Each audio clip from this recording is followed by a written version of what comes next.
네, 안녕하세요. 청년부의 김진영입니다.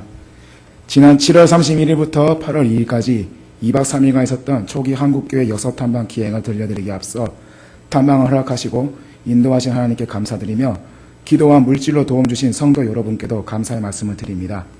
이번 역사 탐방은 저의 믿음 생활에 좋은 자극이 되었으며 우리나라 선교의 역사에 대해 미숙했던 저에게 많은 것을 알려준 계기가 되었습니다. 지금까지 설교를 통해 막연히 전해들은 몇몇 선교사님들의 발자취를 직접 보고 그 장소에 새겨진 역사의 의미를 돌이켜보고 있자니 저의 가슴에도 그 귀한 희생을 향한 동경이 자라지 않을 수 없었습니다. 저희들이 방문했던 9곳 모든 장소에 대한 세세한 설명은 다 전해드리지 못해도 3일간 있었던 3가지 종류의 교훈들을 기억하며 여러분과 저의 경험을 나누고자 합니다. 먼저 첫째 날 저희들은 수많은 선교사님들과 그 가족들이 묻힌 양화진 외국인 선교사 묘원을 시작으로 제암리교회와 매봉교회 그리고 아펜젤러 순직기념관을 차례대로 방문했습니다. 일제시대 때 23인의 성도들이 죽임을 당한 제암리교회는 그중 21인의 성도들이 일본군에 의해 불에 타 순교하신 일이 있었습니다. 제암리교회 성도들이 순교할 당시 그들은 불에 타는 상황 속에서도 하나 되어 뭉쳐서 기도한 모습으로 유해들이 발굴되었다고 합니다. 주변이 불에 타 무너지는 절망적인 상황 속에서 일반적이라면 아마 어떻게든 탈출하고자 발버둥 쳤을 것입니다. 하지만 제암리교회 교인들은 그런 상황 속에서도 참 그리스도인의 마지막을 보여주었습니다. 비록 그들의 억압과 탄압의 불꽃이 집어삼켰을지라도 하나 되어 기도하는 성도들의 모습은 우리들의 가슴 속에 신앙의 불씨가 되어 살아나고 죄가 되어버린 그 육신은 거룩한 걸음이 되어 이 땅의 복음의 씨앗들을 먹일 것입니다.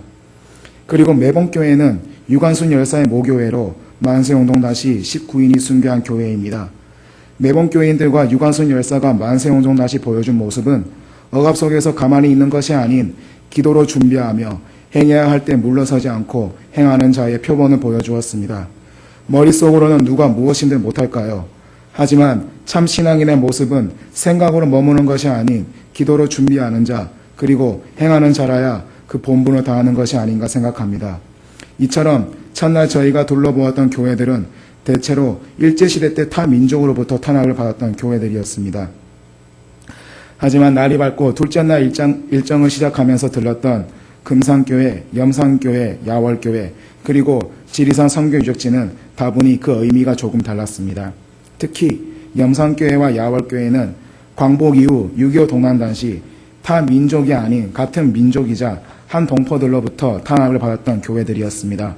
전 교인의 4분의 3인 77인의 교인이 순교했던 염산교회는 당시 교인들이 목에 돌멩이에 매달려 바다에 수장되고 창에 찔려 죽는 상황 속에서도 탄압을 일삼는 공산주의들을 향한 원망과 저주가 아닌 천국의 소망과 타인을 향한 용서의 고백을 하는 그리스도인의 숭고한 모습을 보여주었습니다. 또한 사상 유례가 없을 65인 전 교인 모두가 순교한 야월교회 교인들도 그 마지막 모습은 지금 또 그리스도인의 기감이 되어주고 있습니다. 이처럼 염산교회와 야월교회가 받았던 탄압은 어찌 보면 더욱 가슴 아픈 일일 것입니다. 일제강점기 시대 다른 민족으로부터 받은 억압도 힘들거니와 하물며 광복의 기쁨이 채 가시기도 전에 같은 민족으로부터 받았던 탄압은 더 견디기 어려웠을 것입니다. 그러나 깊은 상처를 통해 흘린 순교의 피는 그러기에 더욱 값진 것이 아닌가 생각됩니다.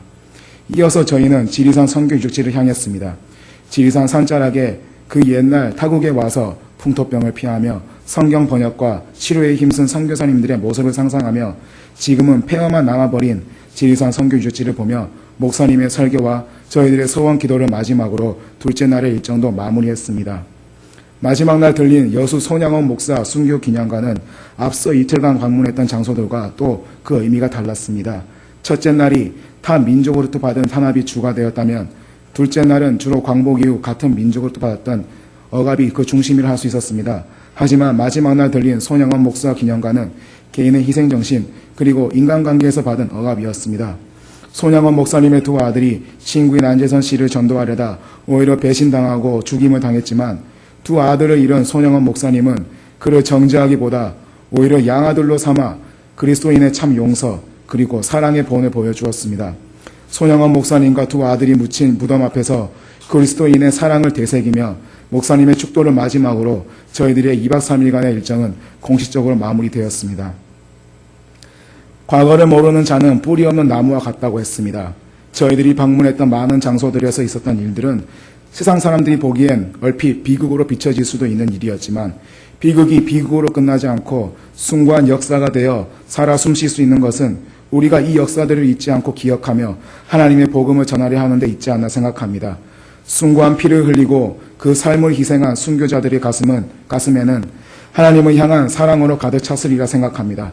하나님을 향한 사랑이 있었기에 아픔 속에서도 천국을 소망하며 하나님께서 주신 사랑이 있었기에 자신을 억압하는 이들을 오히려 용서하고 또한 하나님을 사랑했기에 자신들의 삶을 희생하며 타인을 위해 던질 줄 알았을 것입니다.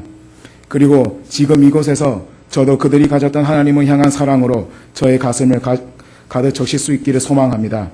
나만을 생각하고 내가 중심이 되는 신앙을 넘어 그리스도의 사랑을 가슴에 품고 타인을 위해 희생할 줄 아느니 그리하여 그리스도인으로서 조국을 향한 마음과 이웃을 향한 사랑 그리고 하늘나라 백성으로서 이 땅에서 살아가야 할 마음가짐을 일깨워 하나님께 영광 돌리기를 간절히 바라며 이번 기획문을 마칩니다.